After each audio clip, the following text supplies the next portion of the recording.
Remember that film where the people do not know that the world they're living in is actually not real, but a massive computer simulation where the human beings are being controlled by their machine AI computer overlords while they continue to believe that that is the real world. Well, I'm not talking about the social dilemma yet.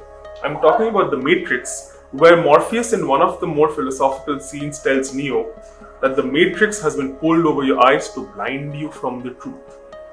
Now, that line particularly sounds like a maxim in today's social media age. Now, social media, if you remember, at some point started off as a way for friends to keep in touch with one another, but suddenly found itself being accused of inciting genocides in one part of the world and rigging elections in another part of the world. So how did it go from zero to dystopia in less than 15 years? Netflix's new docudrama, The Social Dilemma, tries to answer some of those questions, but in doing so presents us with an avalanche of information and opinions which can frankly be a tad overwhelming. So how does one usefully navigate all the information that the film has to present and meaningfully absorb the film's message? So here are 5 big ticket messages that I felt the film presents as ones that we should really sort of take with us as starting points to ask deeper questions about those larger points. Point number 1, the internet. One of the important things that the film does is that it zooms out from the social media landscape to reveal the larger internet landscape within which social media platforms exist.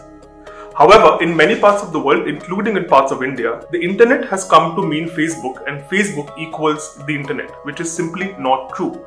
The social media is just a small part of the larger landscape of the internet, even though social media has had a disproportionate impact on the internet. You can say that the internet are the rail tracks on which the trains of Facebook, Twitter, Snapchat and Instagram run. So how has this happened, whereas the social media platforms have managed to shape and reshape the very meaning of the internet? The answer lies in understanding algorithms. The second one relates to algorithms. We live in the age of algorithms. Kathy O'Neill, who was one of the experts featured on the documentary, in her book called The Weapons of Math Destruction, highlights how data, which we consider to be essentially objective, free of biases, are in reality riddled with biases of various kinds. Sexual, communal, ethnic, gender, etc. And how those biases get transferred into the algorithms which are written by somebody sitting in California.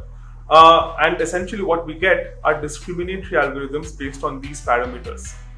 These algorithms also happen to be unaccountable, opaque, uncontestable, unregulated, and have a disproportionate impact on how we are manipulated and how we are influenced without any checks and balances. This brings us to a third point, social media. Now, back in 2006, Facebook did not have the sophisticated AI models that it has today, which has made it a company worth over $500 billion. Now, this film invokes one of the oft-quoted aphorisms about social media, that if something online is free, you're not the customer, you are the product. The advertisers are actually the real customers for Facebook, while we and our data are the product that they are paying Facebook for. Now, this is where algorithms come in. Facebook and social media companies train their artificial intelligence on vast amounts of data consisting of our information in order to help advertisers target social media users in a manner who are most likely to buy that product. Point number 4 relates to surveillance capitalism. A crucial piece of understanding this larger problem is understanding what surveillance capitalism is and understanding the motivation that makes a Facebook, a Google or an Amazon come up with algorithms or mathematical models that essentially are meant to manipulate our choices and behaviors. Why do they do this?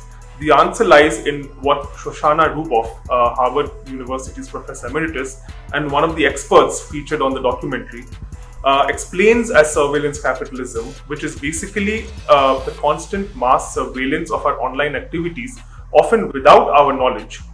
And that data is then commodified for further commercial purposes. And finally, point number 5, the social dilemma. What is the dilemma in the social dilemma? Now, many of us look at the internet as a relatively young invention that is still trying to find its feet. And suddenly, experts on the documentary are telling us that manipulation by social media is a global emergency at par with something like climate change. So what essentially is the dilemma? It is not whether to keep Facebook or delete Facebook. The social dilemma is essentially in accepting that the information ecosystem is broken while we are in the middle of that information ecosystem and swimming in its choppy waters. It is in understanding that big tech companies have often framed the problem of social media manipulation as one that they are equipped to solve, without first fully acknowledging the extent of the damage that has been done by their manipulation. And secondly, they say that the answer to solving the problem is more AI. More AI has not solved the problem of facial recognition's biases. More AI has yet not solved the problem of fake news and misinformation. The dilemma is also in understanding that these companies that are running these algorithms to manipulate our choices, our behaviors, and our thought patterns do not have any meaningful incentive outside of monetary incentives, of profit incentives, to really change or shake up the way things are happening.